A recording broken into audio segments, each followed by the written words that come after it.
More than 15 years of raising their voices for Gaza. Two women with one unwavering mission, Ann Wright and Huwaida Arraf, share their journeys of courage, resilience, and relentless advocacy for justice in Gaza. From detention to deportation to breaking blockades, their stories reveal the human spirit that refuses to yield in the fight for peace and global justice. Free, free Palestine. In 2010, a group of activists set sail toward Gaza, challenging the blockade in what later became known as the Gaza Freedom Flotilla. Among them was Ann Wright, who spoke exclusively to Roya while in Jordan, where she has been ensuring that all Sumud and Conscience Flotilla members detained by Israel and later deported to Jordan made it out safely. Ann took us back to that moment in 2010 and reflected on what it was like to be part of the original flotilla. In 2010, I was with the Challenger ship that was right next to the Mavi Marmara that was attacked. All ships were attacked, but on the Mavi Marmara, helicopters had people that came down on the ship and killed 9 people on the Mavi Marmara and wounded 50. I can remember hearing the helicopters come in. I can hear the gunshots of the soldiers in the boats that were shooting up at the ship. After they boarded the Mavi Marmara, they came to our ship and the other 6 ships and assaulted people, beat people up, and took control of the ships. And then we were all taken to the port of Ashdod for processing and then going into Israeli prison for several days. A former U.S. Army colonel with nearly 30 years of service, Ann was proud to represent America, but everything changed in 2003 when she resigned from the diplomatic service in protest against the Iraq War. Since then, she has dedicated herself tirelessly to peace, disarmament, and global justice. The U.S. administrations, since the creation of the State of Israel, have supported all the criminal actions that the State of Israel has done on Palestinians.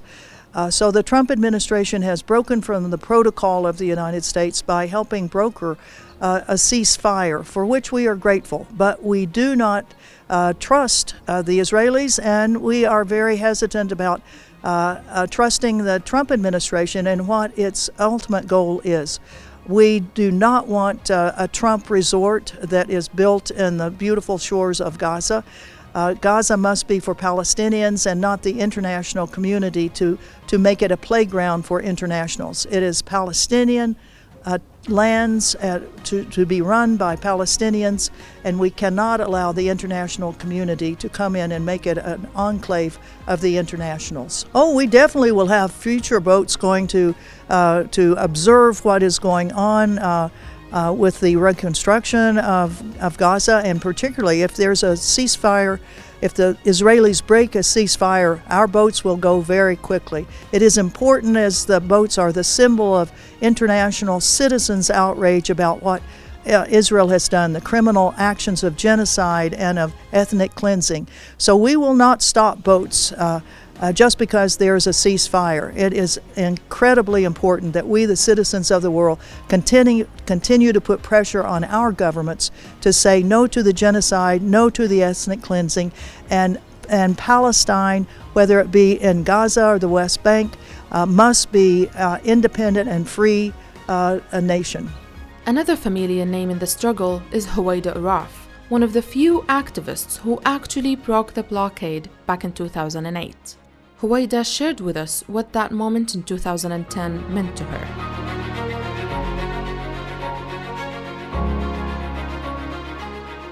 I was on the first boats to sail to Gaza to challenge Israel's illegal blockade in 2008. Back then, we were 44 activists on 2 small fishing boats going to confront one of the most brutal militaries in the world, the Israeli military, which seemed crazy, but it was so frustrating that our governments weren't doing anything about this siege that was blatantly illegal, a form of collective punishment, which is a war crime. And we thought it had to be challenged. And we said, if our governments aren't going to do it, we're going to do it. And it's sad to say that 17 years later, we're still sailing to try to break this siege because our governments are still not undertaking their obligations to uphold international law are still not holding Israel accountable.